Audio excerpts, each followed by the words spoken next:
কোথাও বেরোনোর ঠিক আগের মুহূর্তেই আমার মায়ের মনে পড়ে নেল পলিশ লাগানোর কথা। তো প্রতিবারের মতো এইবারও সেম ঘটনা। আর এইদিকে আমি রেডি হয়ে কিন্তু লকডাউন স্টার্ট করে দিয়েছিলাম। দেন এইবারে না বেশিক্ষণ বাসের জন্য ওয়েট করতে হয়নি, তাড়াতাড়ি বাসও পেয়ে গেছি আর তাড়াতাড়ি পৌঁছেও গেলাম। তো ভাবছো তো আমরা যে কোথায় এলাম হঠাৎ করে, আমরা গেছিলাম হচ্ছে রানীগঞ্জ। তো রানীগঞ্জে গিয়ে প্রথমেই গেলাম হচ্ছে শ্রেয়াদিদের বাড়ি।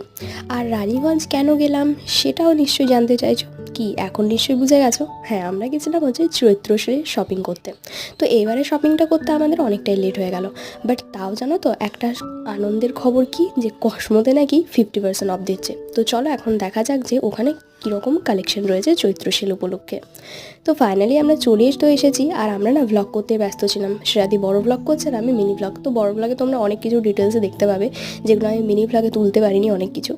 তো এই যে আমরা কিন্তু কালেকশনগুলো দেখছিলাম অলরেডি কী কেমন রয়েছে। তো চলো আজকের মতো ভিডিওটা এখানেই থাক, দেখা হচ্ছে নেক্সট পার্টে। বাই।